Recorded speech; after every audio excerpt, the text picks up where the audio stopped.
노영민 전 의원이 주중대사로 내정이 됐습니다. 취임 사흘째를 맞은 문재인 대통령 첫 외부 일정으로 인천공항공사를 찾았습니다. 자, 그럼 취재기자 연결해서 두 가지 소식 짚어보도록 하겠습니다. 김도원 기자. 네, 청와대 춘추관입니다. 자, 먼저 주중대사 내정 소식부터 알아보죠. 노영민 전 의원이 내정됐다고요?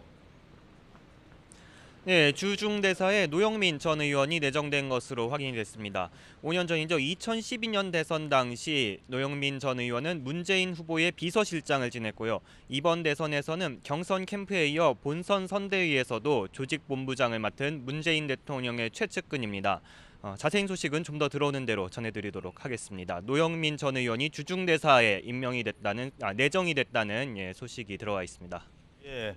자, 아무래도 최근에 그 사드 문제, 문재인 대통령이 후보 시절에 사드에 대한 입장은 새 정부에 맡겨야 된다라고 얘기를 했고, 또 최근에 중국의 경제 보복까지 나오는 상황에서 상당히 중요한 자리인 만큼 문재인 대통령의 의중을 가장 잘 전달할 수 있는 인물을 선택한 것 같습니다. 자, 그리고 문재인 대통령 좋은 일자리 만들기와 관련된 것으로 첫 외부 일정을 잡았죠. 네, 문재인 대통령이 처음 방문한 곳은 인천공항공사입니다. 인천공항공사는 비정규직 비율이 80%를 넘어 공공기관 가운데 최고 수준을 기록하고 있습니다. 앞서 문재인 대통령은 대선 기간에 공공부문 간접 고용 노동자를 직접 고용하겠다는 것을 공약으로 내걸었습니다. 공공부문을 비정규직 축소의 모범으로 만들겠다는 건데요. 정부와 지자체, 공공부문에서 상시적인 업무를 수행하는 비정규직을 정규직으로 전환하고 상시적 업무를 판단하는 기준도 폭넓게 잡겠다는 구상입니다. 앞서 인천공항공사 노조는 문재인 대통령이 후보 시절에 비정규직 문제 해결과 노사 협상 테이블 마련을 요구해왔는데요. 문 대통령 측은 이에 대해 긍정적인 의견서를 보내기도 했습니다. 문 대통령은 현장에서 노조와 간담회를 갖고 비정규직 문제 해결 의지를 강조할 것으로 보입니다.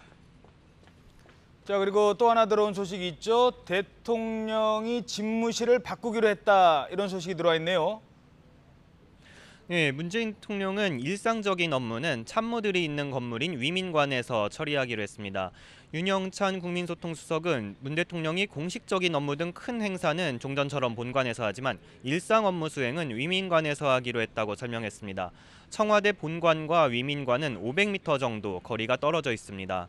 문 대통령이 참모들과 가까운 거리에서 늘 소통하기를 원한다는 게 윤 수석의 설명입니다. 일상 업무는 참모들과 격이 없는 토론을 통해서 수행해야 한다는 겁니다. 집무실은 3층에 위치하게 될 것으로 보입니다. 문 대통령은 대선 기간에 광화문 대통령 구상을 발표할 때에도 참모들과 같은 공간에서 근무하며 수시로 토론하겠다는 뜻을 밝히기도 했습니다. 지금까지 청와대 춘추관에서 YTN 김도원입니다.